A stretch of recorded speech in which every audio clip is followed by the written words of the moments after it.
On the other hand, he's saying, but we're going to deliver price stability. Well, it's one or the other. You can't have both. If the Fed does not drain that excess liquidity, then we're going to keep having, there is the potential that it's not business as usual, that there is no more Fed put. Warsh is actually going to put inflation as a higher priority than all these other things and accept the consequences of fighting inflation. That's why the market sold off today. The Fed is actually serious about doing what Walsh is implying. The markets are going to go down a lot more. They should go down a lot more. You said you think Warsh will sell bonds, cut rates to offset, and then adjust bank capital requirements to soak up supply. In gold terms, stocks are down 35 to 40% since 4Q21. 4Q21 peak in the S&P 500 measured in gold terms, down 35 to 40%. That's going to be the deal, I think. I think stocks are going to go up in dollar terms, continue to, and they're going to go down in gold terms over time. If that's the case, that the war to stop non-dollar oil sales of Iran failed, because otherwise the gold to oil ratio would be going down, not up. Financial markets are entering a period of growing uncertainty as investors try to understand the Federal Reserve's next move. Inflation remains elevated, geopolitical tensions continue to affect energy markets, and confidence in traditional policy tools is being tested. Peter Schiff, a longtime advocate of sound money and free market economics, and Luke Gromen, known for his macroeconomic analysis of monetary systems and global capital flows, argue that investors should focus less on short-term headlines and more on the structural challenges facing the U.S. economy. Their outlook centers on liquidity, inflation, government debt, and the long-term purchasing power of the dollar. A key concern is the contradiction between maintaining abundant liquidity while simultaneously promising price stability. Excess reserves in the financial system continue to support asset prices, but they also contribute to inflationary pressures. Markets are increasingly questioning whether policymakers can truly control inflation without triggering painful adjustments in stocks, real estate, and government finances. That tension is becoming one of the most important themes shaping the investment landscape. Now we present the clips from their interview. Before we continue to discuss this, please hit the like button, subscribe to the channel, and ring the bell icon. Thank you, and enjoy the video. Here is what the Fed said. The Federal Open Market Committee approved the following statement for release by a 12-0 vote. Unanimous. Finally, a unanimous decision. Even the people that were voting for rate cuts in the past, they're okay with leaving rates the way they are. The committee decided to maintain the target range for the federal funds rate at 3.5% to 3.75%. In support of the Fed's dual mandate, the committee reaffirms its policy of maintaining ample reserves in the banking system. Now, he then goes on to talk about the Fed's commitment to price stability. In fact, before I get there, let me finish reading the statement. Economic activity is expanding at a solid pace despite elevated uncertainty that owes in part to the conflicts in the Middle East. Productivity growth and capital investments are strong. Job gains have kept pace with the workforce, and the unemployment rate has changed little. Inflation remains elevated relative to the committee's 2% goal, in part reflecting supply shocks that have driven price increases in certain sectors, including energy. The committee will deliver price stability. That's it. End of statement. But it ends with a commitment to deliver price stability. The committee will deliver price stability. But that commitment is in conflict with the Fed's reaffirming that it is also committed to maintaining ample reserves in the banking system. What does that mean? A lot of money, a big balance sheet, artificially low interest rates. The reason that inflation is so high, it's not because of supply shocks.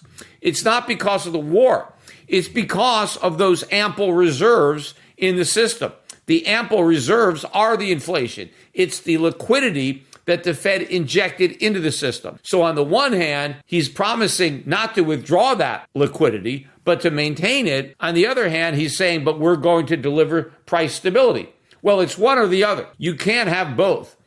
If the Fed does not drain that excess liquidity, then we're going to keep having inflation is a choice. The Federal Reserve has chosen inflation by design. And the reason that the Fed chose to create inflation, the reason that Greenspan chose inflation, the reason that Bernanke chose inflation, the reason that Yellen chose inflation, the reason that Powell chose inflation is because if they didn't choose inflation, the opposite choice was something that in their minds was even worse. The reason that the Fed has chose inflation is because of the alternative. The alternative to inflation is a stock market crash, a real estate crash, a recession. The alternative to inflation is to force the U.S. government to be fiscally responsible, to force the government to slash government spending, either that or dramatically raise taxes. But neither of those is appealing to the government. So in order to spare our politicians from making these difficult political decisions, in order to bail out stockholders, real estate owners, in order to prop up the banking system and to prevent a financial crisis, the Fed chooses to create inflation instead. It's very simple. They don't have to make that choice. The Fed can allow the bitter tasting medicine. The Fed can allow the markets to correct all these problems, but it doesn't want to. The politicians don't want that. Donald Trump certainly doesn't want that. So to the extent that this inflation task force actually recommends the actual solutions, there's no way anybody is going to support it. In fact, the Fed is posturing as if it's going to change the game, as if it's not going to choose inflation anymore, as if now the Fed is serious. This Fed under Walsh is actually serious about inflation. We're going to re-examine everything the Fed has done in the past. We're going to look at the pros and cons, the pluses and minuses, and maybe we're going to do something different. That is what's scaring the market, that the Fed may decide that it's not going to choose inflation. It's going to fight inflation and choose a bear market in stocks, a bear market in real estate, recession, a financial crisis. Now, I think when push comes to shove, when it realizes or it comes to the point where that is the choice, I believe that Walsh will make the same choice as all of his predecessors, because politically speaking, that is the only viable choice he can make. He will choose inflation. He will choose currency debasement rather than forcing a default or massive cuts in government spending, a big recession and stock market decline. It's going to be business as usual. But right now, there is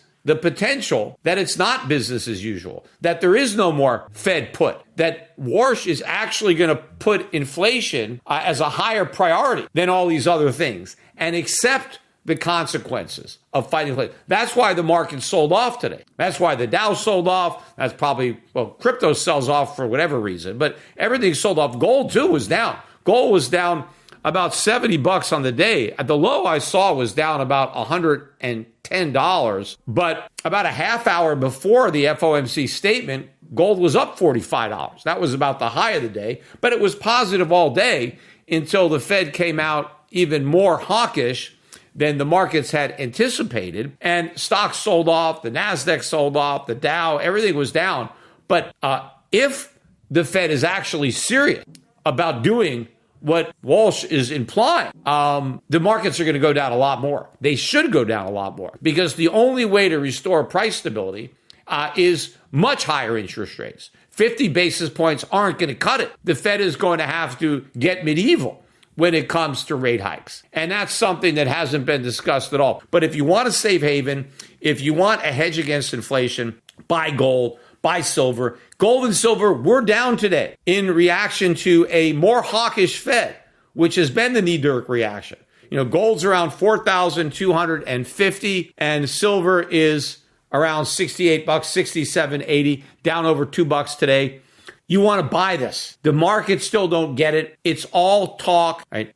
Walsh could talk the talk about price stability and fighting inflation, but he can't walk the walk. He's going to have to choose inflation, because in his mind, it's going to be the lesser of the two evils. You want to take advantage of this pullback in gold and silver. You want to take advantage of the pullback in the mining stocks. The debate increasingly revolves around whether inflation is a temporary challenge or the result of deeper policy choices. Maintaining large amounts of liquidity may help stabilize financial markets in the short term, but it also risks preserving the very conditions that keep prices elevated. The alternative would require accepting economic pain through tighter financial conditions, slower growth, and potentially significant corrections in asset markets. This creates a difficult balancing act. Policymakers must choose between protecting markets and restoring purchasing power. History suggests that governments often prefer policies that support economic activity and debt sustainability, even if inflation remains above target levels. As a result, many investors are beginning to reassess the long-term value of cash and financial assets.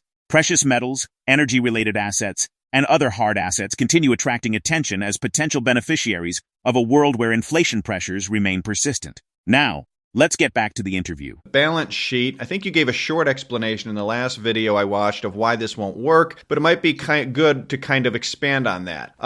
I would say it can work if they do the right things alongside it. So the playbook that I'm hearing is some version of the playbook is, cut rates at the front end, sell bonds at the long end. That'll steepen the curve. Then you deregulate banks, which would then give banks greater ability to buy treasuries that the Fed is selling. And so that's a version of what they did, part of the solution during COVID. It's essentially QE through banks, which purists will say is not true, but it effectively is. And then you can drive growth while rates, in theory, don't run away from you. Because if you have non-inflationary growth, good for the dollar, too good for the dollar, drives selling of treasuries and higher rates. And if it's inflationary growth, that drives higher rates as well. So I think if they marry that with, say, higher gold prices, we saw last year in 2025, higher gold prices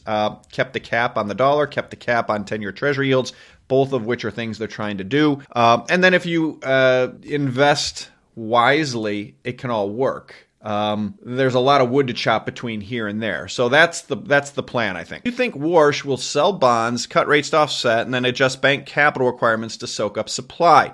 If the SLR, supplementary leverage ratio, or capital requirements are changed to encourage treasury ownership, what specific indicators can retail watch to know it's actually happening? I would say weaker dollar. I would say higher stocks. I would say lower 10-year treasury yields. I would say higher gold, and I'd say higher Bitcoin. From John, Luke, how can we reconcile expected 10-year stock market returns of near zero, according to Mike Green and others, with the inflate or default reality of 125% debt to GDP? In my opinion, I think Mike's math is right. And Mike is, when Mike does math, my advice is take his word on it.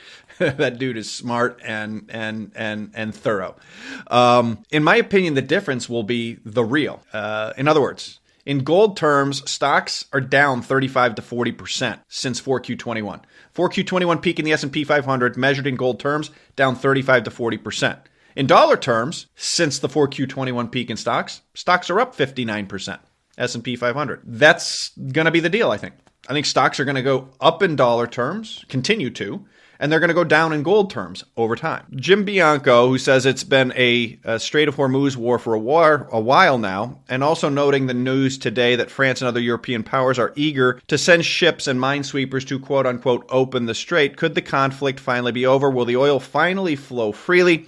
With the caveat to that, when it comes to the Middle East, no conflict is ever really over. Thank you. It looks like maybe this conflict is over, or this round is over. I would say that the gold to oil ratio heading back towards highs is looking like a war, what was in some circles advertised as a war to stop non-dollar oil sales. It looks like that failed. If that's the case, that the war to stop non-dollar oil sales of Iran failed, because otherwise the gold to oil ratio would be going down, not up. From Douglas, I'm intrigued to learn whether Israel's interests were sacrificed in Trump's rush to sign a deal. If so, do you think it plausible that Netanyahu sabotages any agreement through further military action? Are you trading on anything that's happening now or sitting tight? In my opinion, yes, I do think those interests may have been sacrificed on some level. In my opinion, I do think it's plausible that Netanyahu may try to disrupt the peace agreement because it may be in his interest to do so. And I am sitting tight, and I'm not putting too much weight on really anything I'm seeing yet out of this, just given the Charlie Brown and Lucy with the football nature of everything we've been watching around this war for over 3 months now. From David, the Duran is floating the idea that the U.S. wants Hormuz to remain closed. It wants to cause a worldwide recession. The idea is that it will derail the multipolar world of the BRICS. Of the CAGR inflation rate we've seen since '08. From Sirius, your Fed saves the bond market, not the dollar call, assumes one treasury plus one central bank. The Eurozone has one central bank plus 20 sovereigns. Is the ECB's TPI already that same choice? And who breaks first, the US or France? Or is the real axis gold versus all fiat, not euro versus dollar? Great question. And yes, I think the real axis is gold against all currencies. And I think that's why it's so important and why I think it's so underappreciated how the Eurozone set up its gold treatment on day one of the rollout of the euro in 1999, which is they mark Eurozone gold reserves to market quarterly. So gold reserves rise, gold rises in price, the reserves of the Eurozone rise in price. Now, eventually, that starts to support the euro versus the dollar. But it also, again, in extremis, gives the European, the EU, the Eurozone, a nuclear option, so to speak, of how to support the euro. If the euro is really at risk of failing and they don't want it to fail, they can print euros, go into the gold market, buy physical gold, bid up gold, and the price of gold will rise more than the dilution of printing the euros to buy the gold. I've seen that called QE heavy by some in the FOFOA community. I think that is a good way of describing it. But that would make the euro unsinkable. If they didn't want it to sink, they could do that. Political considerations aside, which I think are very important in terms of the level of control that the U.S. still may or may not exert over key officials in the EU.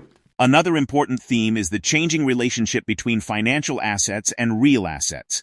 While stock markets may continue rising in nominal dollar terms, that does not necessarily mean investors are becoming wealthier in real purchasing power terms. Measuring assets against gold rather than dollars can paint a very different picture, revealing gradual declines that may otherwise go unnoticed. The discussion also highlights growing concerns about the sustainability of debt-driven economic growth, large government deficits, expanding obligations, and the need to maintain financial stability limit the range of policy options available. If authorities remain unwilling to remove liquidity aggressively, inflation may continue to act as the preferred mechanism for reducing the real burden of debt over time. Looking ahead, the outlook presented suggests that monetary debasement remains a significant risk. Under that scenario, hard assets could continue outperforming traditional financial assets on a relative basis. Gold, in particular, is viewed as a potential beneficiary if confidence in fiscal and monetary discipline weakens further. While short-term volatility is inevitable, the broader expectation is that real assets will remain increasingly important as investors seek protection from inflation, currency depreciation, and long-term economic uncertainty. Share your thoughts about this interview in the comment section below. If you found this video helpful, please hit the like button, subscribe to the channel, and ring the bell icon. Thanks for watching.